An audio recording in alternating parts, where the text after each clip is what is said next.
Hi, welcome to Discover Worship. My name is Vince Wilcox, and I'm here with Luke Woodard, who is an engraver, editor, writer, arranger, and major contributor to what we do here at Discover Worship, and has been since 2010. And so, really today, rather than you offering, some blog insight and technical perspective on things, I really just wanted to have our folks get to know you a little bit better. And so, just kind of tell us your story, how you got here, in especially, how it involves music. Sure. Thanks for having me. My parents met in the church choir, and so I've grown up completely involved in church music. From the earliest memory that I have, I sang with my parents very young. When my little brother came along, we formed a quartet and sang at our church. And where was this? This was in Detroit, Michigan.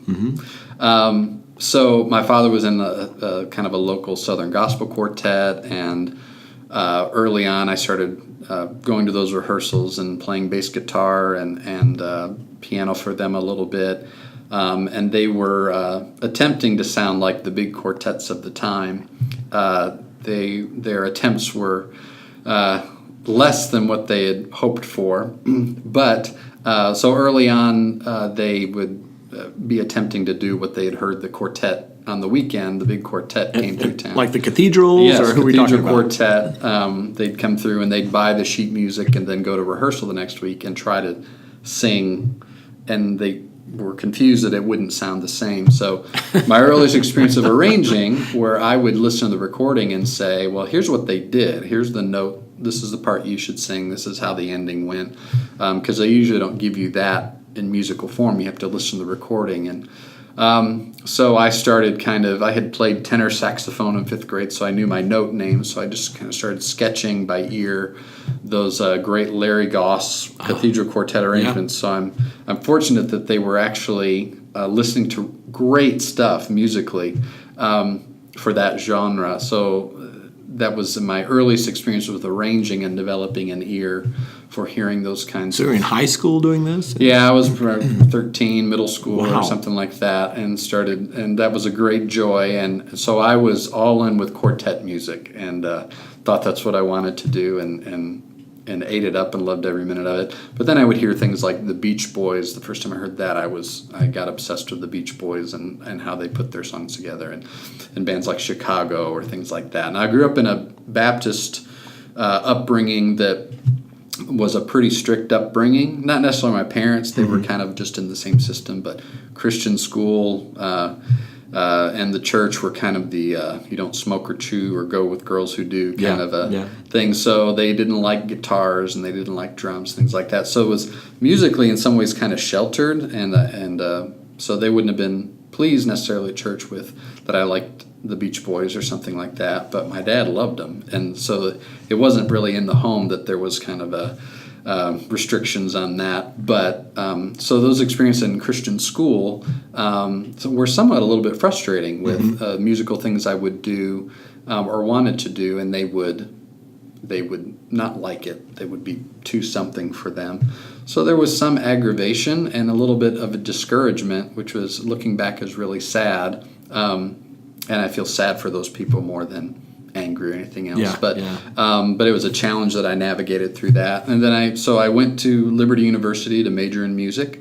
They were a little more open-minded musically and things like that. And I sang with a PR group that that had some great singers, and I was able to write some arrangements and expand in that way with some great stellar voices that could kind of sing anything I wrote for them. And then after that, worked in church, and then kind of came up against, these people can't just sing anything I write for them, and started adapting to those to real singers and real people. Yeah. And moved to Nashville shortly after that, and I did a variety of things. I ran sound, I sang on the road, and did different things, and didn't really think that the arranging kind of stuff that I was personally fascinated with could really lead to an actual career. But then as I was in town and felt like I have a capacity for this and a real interest in it, found my way to eventually making a living just freelance, doing a lot of transcription for a publishing company, or there'd be a new song from Worship Together and they call me when they want the sheet music written out, and I do that kind of work, and some for individual churches when they call and they want to do a certain song that's not available currently, and or do an arrangement of a song a certain way for their youth choir, and I'll write it out, and they want to add strings or horns or something like that, I can write those things. So I feel really privileged and blessed to be able to do it for a living. And again, I'm deeply fascinated with music and the physics of it and all the theory and everything behind it, and then somewhat mesmerized by the magic of it, of what you can. It's numbers and math and vibrations and everything, but it's this amazing thing God has given us that is endlessly fascinating to me, and I feel grateful that here I am today and able to make a living playing in that world. Well, we're honored to have you as part of our team. You also have done work for Brentwood Benson and who are some Word music, Worship Guys in Mercy Me. Yeah, some Matthew West and Phil Williams, some individual artists that want to. If you want to buy their songbook, I might be the guy who made the songbook. So you mentioned your musical influences, Chicago, the Beach Boys. Even today, who are some artists that inspire your creativity? I think there are some people within pop music and stuff. I think Bruce Hornsby's fantastic. He's a little off the beaten path, but musically, I'm fascinated with the things he does. There's a lot of very talented pop artists and things like that. Musical inspiration, but I love classical music. We go to hear the symphony, Mahler, and those kind of things. I love that, and I actually, as far as what I listen to in my car, more often than not, the CD I'm going to put in is probably going to be, if it's not classical, movie soundtracks. John Williams, Danny Elfman, the classical. It's a classical bent, but kind of a romantic version of classical music, neo-romantic. I find even in choral arranging and thinking about things for the church, I find a lot of musical inspiration in kind of the alphabet of movie scores, because that cinematic style, I think, for me, even when I'm writing an a cappella piece, in my own church, I love to bring in that cinematic element, those kind of progressions, because I think it's a very transcendent sound that is very fitting for a hymn or something like that. So compared to pop music, which is great in and of itself, but I don't often feel... I've been to a U2 concert, and it was a transcendent experience, but by and large, pop music, I don't consider it as transcendent in the same way musically. It's good for what it is, but as far as the things that really kind of take my breath away, they tend to be more classical, orchestral, and movie soundtracks. You think about art, you read about art. Who are some of the writers, both from a theological standpoint or from an art standpoint, that you've been affected by, or that you look forward to reading when something new is going to come out? The Harold Best used to be the dean of music and at the conservatory at Wheaton, and he's written very little. I think he only has 2 books, but they would be foundational. One came out when I was in college, Music Through the Eyes of Faith, and really helped frame, especially coming from a background where they were worried about drums, and there was a lot of kind of cultural baggage with music, where there was a lot of fear about rock music or things like that. That book really helped reframe my thinking from a biblical standpoint, that celebrates all the creative gift of music, whether or not it's attached to a Christian lyric or not, to recognize the beauty of music everywhere that we find it. And he's written something since called Unceasing Worship, that really talks about who we are as people, and that we are worshiping all the time, Something or someone. Something or someone, and just to recognize to be human is to worship, and rather than saying, well, worship is just the thing I do on Sunday morning With music. that it's really, I'm always declaring something. I'm arranging my life in deference to something I've declared is worthy of my attention today, whether or not it involves music or not. And then how then should we use music in the service of worship?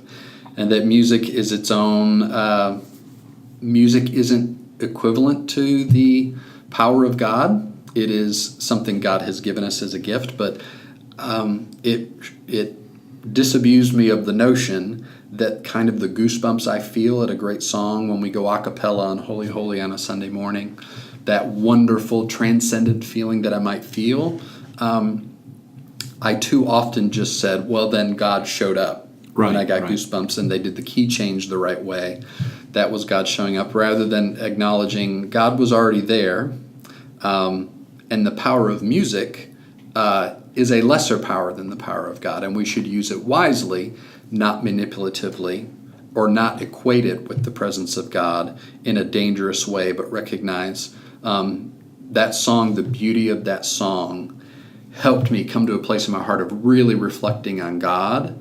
And I can celebrate the power of music and use it wisely and understand it can create an environment where I will be more reflective, or I will be moved by thinking about the gospel. But it is not something to be used to manipulate me into it. And I should always be able to divide between and say, because I've had transcendent experience at the U2 concert. And Bono is not God. He is not God. So I should recognize the power of music is different than the power of the gospel and the power of God and the presence of God. And I shouldn't equate it with a musical high that you can get in many other places. Stadiums are filled every week with people worshiping through music, but it's not always that they're worshiping God. And Harold Best he's an important thinker around those ideas as a church musician. And then beyond that, C.S. Lewis and some of the usual suspects of Norman Wright, N.T. Wright, Tim Keller.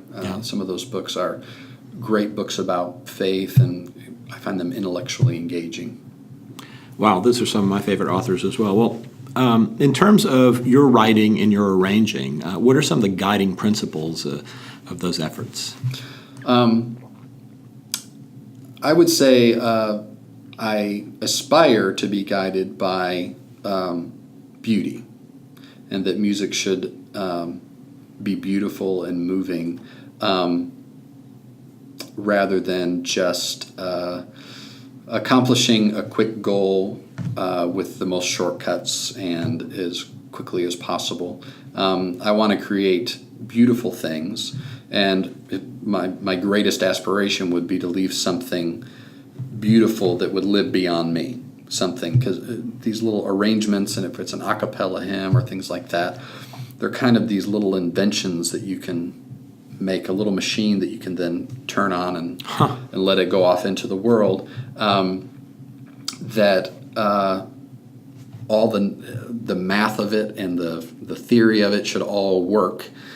So I want to create good art and beautiful art that is in and of itself excellent, and not lazy. But at the same time, I need to think about who I'm writing this for, and if it doesn't matter if it's beautiful, if the intended performer, it's impossible to perform beautifully. I can't just say, well, on paper, if you had done it, if you just sang all the notes the right way, it's beautiful. That is that's not good art. If it just sits on a page and could never actually, in the real world, that little machine can't create a moment of beauty. So if I'm writing for Discover Worship and I'm thinking about the kinds of churches that are our subscribers and the size of choir, and a lot of people may only have 12 people in the choir, I need to think about what's going to let them create the most beautiful thing they're able to create, not ask them to reach up to some height that I want to set for them. They should I should give them something that they can sing well, that engages them musically, that might have moments that challenge them, but that challenge needs to be worth it. If I'm going to do something that might be a little difficult moment, the time they're going to spend working on that little difficult moment should be worth that moment when we go to perform it. It should be beautiful and say, that was so worth the time that we spent to get that chord right. Rather than, I think this would be fun, and I think I'm very smart for thinking of this little moment. Aren't I clever? Yes, but if it's too difficult and it goes by so quickly and no one knows whether you sang it well or not, then I think I'm making beauty for me, Right. for my own cleverness, and not for the beauty of the moment that will honor God, that will lead people to a moment of good, beautiful music, especially set to spiritual lyrics and biblical lyrics, should, in my opinion, create a moment where that message musically makes people think, maybe this music is so beautiful, I'm experiencing such beauty with these words, I am left with the thought, maybe the gospel is true. Like I'm swept up in the moment of this impossible thing of the gospel, that God rescued us from our own selves. Musically, how do I set that like a movie soundtrack, where in that moment people will say, I think this is the impossible thing is possible. Wow. And if it's sadness, write beautiful sadness, and it makes it bearable, because we've given organization and dignity to the sadness, and we've said there is still beauty being woven through this, and the bad things are bearable and the good things are possible. I think that's the best thing music can do in a spiritual sense. Wow. Well, Luke, thank you for the years you've invested in our company and our church members. And, I just appreciate your heart and your mind, and pray that God would let you build some more of those machines to let loose in the world, and whatever we can do to help tell our folks about it, about those marvelous inventions of grace. We're just honored to be your partner in it. Thank you. Thank you, Vince.